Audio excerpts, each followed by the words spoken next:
Hi there, it's Natasha and thank you so much for joining me today. Well, today is a fun one and we are going to be upcycling, recycling the packaging. Now this is packaging that came in actually two different parcels that arrived on the same day, and so two different boxes, and these had all these 5 different types of packaging in one box. And then all of a sudden I was like, yes, that's great, I can see so many backgrounds when I look at these, and then my mind just kind of runs away and I was like, I'm off. So I thought that I would share this with you in case you have some pretty average plain looking packaging that you get in lots. I would say it's pretty common. Pretty much most of it is very, very common. If not, then look at the packaging that you get things in, or have a look in your recycling bin. So we are starting off. I'm going to go through these, and this video is a little bit longer today because we are just going to go through and create all of these gorgeous textures as well. So this one is purely, it's kind of brown butcher's paper. It's kind of thicker than copy paper. However, I think if you didn't end up having packaging, then you could also scrunch up some copy paper, scrunch up some newspaper, scrunch up some glossy advertising material that came in the mail. Anything like that is going to work for this first technique. Now I like to get some liquid, some color down on my background here. It just so happens that today I'm going to use my Distress Oxide sprays. This is the Villainous Potion and Tumbled Glass. I'm just spraying a little bit. This is not a watercolor piece of paper, piece of cardstock, it's just regular. And I just have a couple of pieces of copy paper down to protect my surface as well. Now all I do is I scrunch this up, and this gives me some of the most gorgeous kind of texture in the background, shifting these colors around, and it's just so simple and yet so much fun. And the best thing is, after you've done this a couple of times, you can also sort of unscrunch it and then re-scrunch it as well, and then you can actually flatten out that brown butcher's paper, and that can become a cool background too. So it's kind of a 2-for-1 situation. This one here, I'm going to use the Saltwater Taffy and Tumbled Glass for my background. I actually only own, I think I have 5 Distress Oxide sprays. That's it. And for me, that's enough. I got colors that were going to go together, that were going to mix together, and that I would be able to spray at the same time. And I really like them. I really like using them, but I have a really small craft space, so I definitely, that's probably my limit. I don't see the need for too many more. But anyway, that was technique number 1. Now we're moving on to technique number 2. This is kind of some corrugated cardboard, and this is just so simple. And I do want to remind you that what I'm doing is definitely not the limits of what you could do with these. I could have done a separate video on every single one of these packaging items. I was so excited. I could have just gone to town, but I'm trying to keep this kind of quick and succinct so that if you have even 1 or 2 of these items, you can quickly see some options of what you are able to do. Now with this one, I have a background that is, I think it's just Villainous Potion that was leftover ink that I ended up blending onto that background. Then I have my corrugated cardboard, and I am just using a little bit of paint. This happens to be Dina Wakley's paint. I think the color is Blushing. And I'm going to brayer this on to my background, and I'm going to get these gorgeous stripy lines. So simple. It gives that background texture. It also gives it a little bit of dimension. I really, really like that. I'm adding on a bit of white paint just because that was what was closest to me. I'm putting it on pretty haphazardly. I'm not making sure that I get every single little spot at all. And I think where it has some of the differences in widths, where you've got sort of thicker or thinner, or if you have blobs of paint or something like that, then I think it just adds beautiful texture. So how simple was this background to create? And yet, it was just from packaging. So really, really cool. Now this one here, I'm going to do a little bit similar, but a little bit different. Again, I just keep adding paint there to my palette. It kind of makes life easier for me. And I am going to, I actually have the paint down on my little non-stick mat. That's the replacement mat for the glass media mat, but I love it just as a handy sized little non-stick mat, and it's got the non-slip silicone on the back, which makes it really, really handy for using on my little desk. Now I'm just brayering this on. This one I am going to fill in these edges. You don't have to do that at all. And you can reuse this over and over again. Let the paint dry and it's good to go all over again. So at least we can use it lots and lots of times and get really cool patterns. My mind was exploding with this one, but I was trying to keep it really, really simple and just a couple of ideas for each one. But even if we just turn this one on the angle, it gives us a whole new sort of look for the background. And it looks like you've almost used a stamp or something like that to create this gorgeous, easy, quick background. Now that's not to say that you already needed to have a pre-made background ready to go. This one here, I decided to use some blue paint and I have just a clean, clear piece of cardstock to the left of that. I'm brayering some on, not really even going to the tops or the bottoms, just popping it on a little bit haphazardly. And then this one, I'm just going to do little pieces all over. And I kind of turn the cardboard and really just print kind of where my fingers are and get all different directions and just have this gorgeous background, which you could add to or use as is, ready to go. So this is just so simple. It creates so much cool texture. This would be amazing in an art journal as well, but lots of fun ideas. So simple, just out of some packaging. So that's how easy it can be. Now, if you are seeing these and you have other suggestions that you think you could add to it, then feel free to leave me a comment down below, because then others can also read it and we can share all of these really easy, fabulous ideas for using these using up packaging and creating for our card making or art journaling or scrapbooking or whatever it is that you are into. So there are just 3 quick background prints ready to go. Now we are moving on to bubble wrap.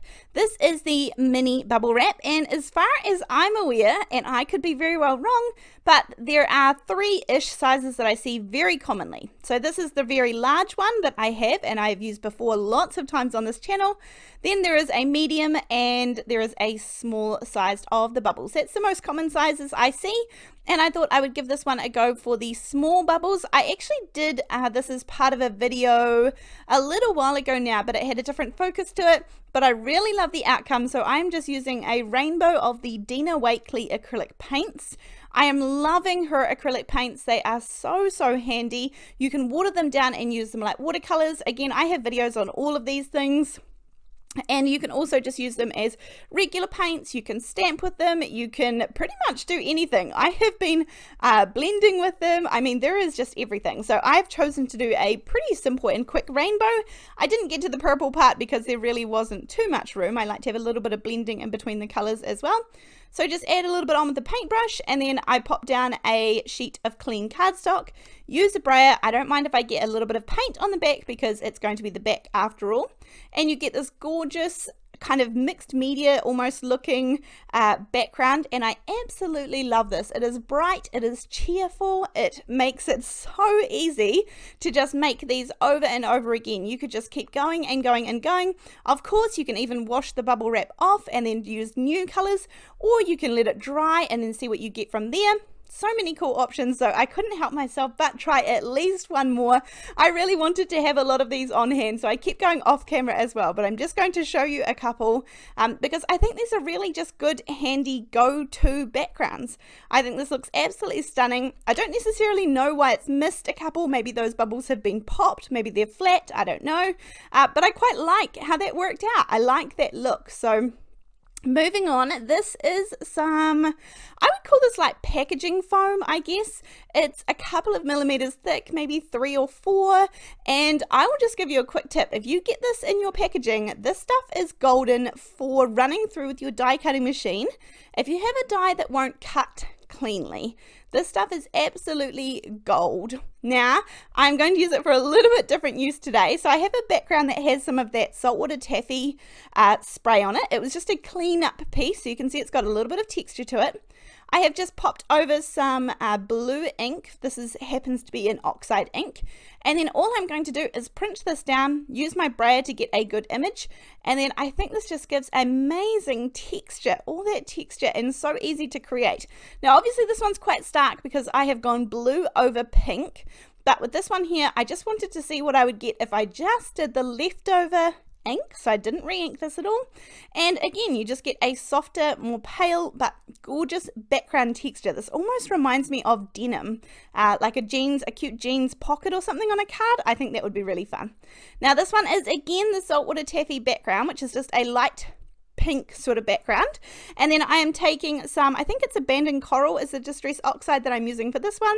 And now, so obviously this one's a little bit more similar colors together, and I love that background too. How simple, how gorgeous, easy, quick texture, as simple as printing this. And I must admit that every single one of these packaging things today would work brilliantly on gel plates or jelly plates. I think that of course your options are absolutely endless.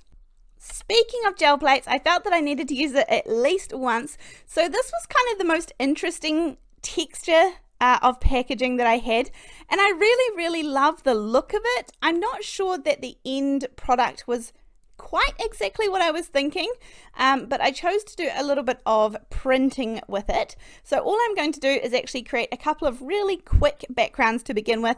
Just off to the left there, I have some of my Dina Wakley paints, and I just have a small little Sistema tub of them.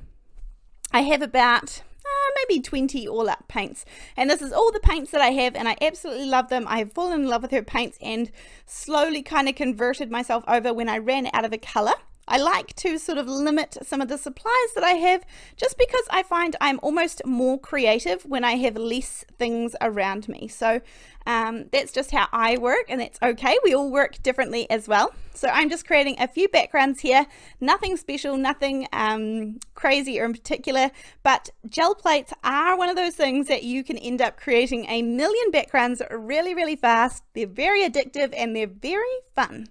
Now, I've created some dark backgrounds, so I went with some plain white paint here, some acrylic paint, and I'm going to take this sort of meshy, reminds me of like a fishing net, and in fact, even just this glued down onto a card, although it would be a little bit of texture and a little bit bulky, I still think this would be gorgeous. But anyhow, I'm laying this down and just pressing it into the paint. Now, I didn't want to be too rough because I obviously don't want to damage my gel plate, but I think they're pretty robust these days. And then I just used a scrap piece of paper to really get a good impression, pushed it down, and then this is what I was left with. So I thought that this was worth printing. It is very cool. It creates some very cool texture, and I think that what I would end up using these for would be, you could like cut some gorgeous leaves and things, petals should I say, out of these and made them into flowers. I mean, my mind was racing at the time. It's so exciting about all the things that you're able to turn these into. But I love these backgrounds. I love that you could add more on top of these. It does provide really good texture, so I must say that. It's not particularly even, but I don't mind that at all either. And of course you can change up the color palette depending on what you wanted. So this one was a light blue, and I'm going to do the same thing. I actually just used the same piece of packaging, so it has white and now it has blue on it, but that's okay too. And then I have this dark background which I'm going to pop down, press nice and evenly over the whole thing, and then peel it up to see what I get. Again, I think this would make some really nice even background sky or something like that. I was thinking about all the ways that I could use this. So that one was fun as well. I do want to quickly show you all of the backgrounds that we created now that they're dry. Now these two here, which were created with the scrunched up packaging, I think this is probably one of my favorite techniques. It almost looks like marbling. I absolutely love it. Here's the ones that we use with the corrugated cardboard. Again, these ones are super fun. In fact, I turned these ones into cards straight away. I was very excited to do that. I love these and I can see so many uses for them when I'm doing things like that. Now these are the ones that we used with the foam packaging. Such a simple resource, and yet it provides this gorgeous texture. I think my favorite one there is the red or the abandoned coral on top of the pink. I think that is absolutely stunning, and I can think of so many uses for that one. Then these ones, I don't know, maybe these are my favorite. I'm having trouble choosing. I just think these are so bright and colorful and cheery, and I just love, it kind of reminds me of beeswax a little bit now that I'm looking at it as well. And then our final prints here, which I had so much fun creating all of these today. I'm going to turn these into some cards, but this video is long enough for here, so thank you so much for joining me. As per usual, I'll try and link some resources down below for you. as well as the supplies used. But other than that, I'll see you in the next video. Thanks, bye!